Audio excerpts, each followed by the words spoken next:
চারিদিকে ঝুলছে শত শত বৈদ্যুতিক বাল্ব। দূর থেকে দেখলে মনে হবে কোনো আলো ঝলমলে লাইট হাউস, অথচ এটি একটি ড্রাগন ফলের বাগান। আর সেই আলোর নিচে লালিত হচ্ছে এক কৃষকের স্বপ্ন। ঝিনাইদহের মহেশপুর উপজেলার গৌরীনাথপুর গ্রামের কৃষক নজরুল ইসলাম এভাবেই আলো ব্যবহার করে বিশেষ পদ্ধতিতে ড্রাগন চাষ করে সৃষ্টি করেছেন চমক। আমাদের শীতকালের দিনটা হচ্ছে ছোট হয়ে যায়। এই ড্রাগন ফল মূলত 12 ঘন্টা ওর আলো পাইতে হয়। এই আলো পাওয়ার জন্য আমরা অফ সিজনে এই লাইটটা ব্যবহার করতেছি। গত বছর আমি 7 লাখ টাকা পার বিঘাতে বিক্রি করছিলাম। এবছর আশা করতেছি এরকমই পার বিঘাতে বিক্রি করতে পারবো। অসময়ে উৎপাদিত ড্রাগন বিক্রি হচ্ছে দ্বিগুণ দামে। লাইটিং পদ্ধতিতে ড্রাগন চাষ দেখতে প্রতিদিন ভিড় করছেন দর্শনার্থীরা। মাঝে মধ্যে আমরা এই রাস্তা দিয়ে যাই, রাস্তা দিয়ে যাওয়ার পথে সন্ধ্যার সময় দেখি যে লাইটিং খুব সুন্দর দেখা যায়। মাঝে মধ্যে আসি, বন্ধু বান্ধবরা আসে, একসাথে আসি, এসে ঘুরে টুরে দেখে যায়। ড্রাগন আসলে গ্রীষ্মকালীন একটা ফসল, এটা আমি জানি। এর আগে হয়তো বা দেখছিলাম, গ্রীষ্মকালে আসা হয়েছে।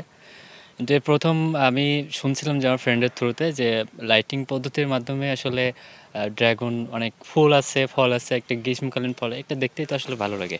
বাগানে যে পরিমাণে ফুল ফল এখন রয়েছে, এটা দেখে আসলে বোঝার উপায় না যে এখন আসলে কি শীতকাল মানে অফ সিজন নাকি সিজন। মানে দেখে মনে হচ্ছে যে সম্পূর্ণ এখন ড্রাগনের সিজন চলছে। লাইট জ্বলার পরে বাগানটা অনেক সুন্দর লাগে। আর যে বাগানগুলোতে বেশি ফল আসছে, ফুল আসছে, সে বাগানগুলোতে আরও সুন্দর লাগে। সব মিলিয়ে ফল দেখার উদ্দেশ্যে, লাইটিং করা দেখার উদ্দেশ্যে দর্শনার্থী সবসময় আসে। এদিকে ড্রাগনের রোগবালাই দমন ও ফলন ভালো করার জন্য সব ধরনের পরামর্শ দিচ্ছে কৃষি বিভাগ। এই উপজেলায় প্রায় 500 বিঘার উপরে জমিতে এই লাইটিং পদ্ধতি প্রয়োগ করে ড্রাগন চাষ করা হচ্ছে।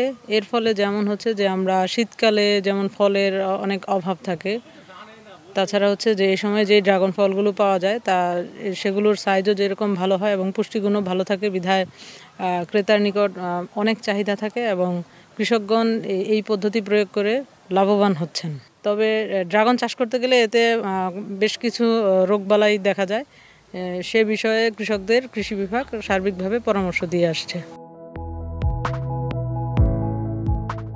জেলা কৃষি বিভাগের দেওয়া তথ্য মতে এবছর জেলার 6 উপজেলার বিভিন্ন মাঠে 1129 হেক্টর জমিতে ড্রাগন ফলের আবাদ হয়েছে।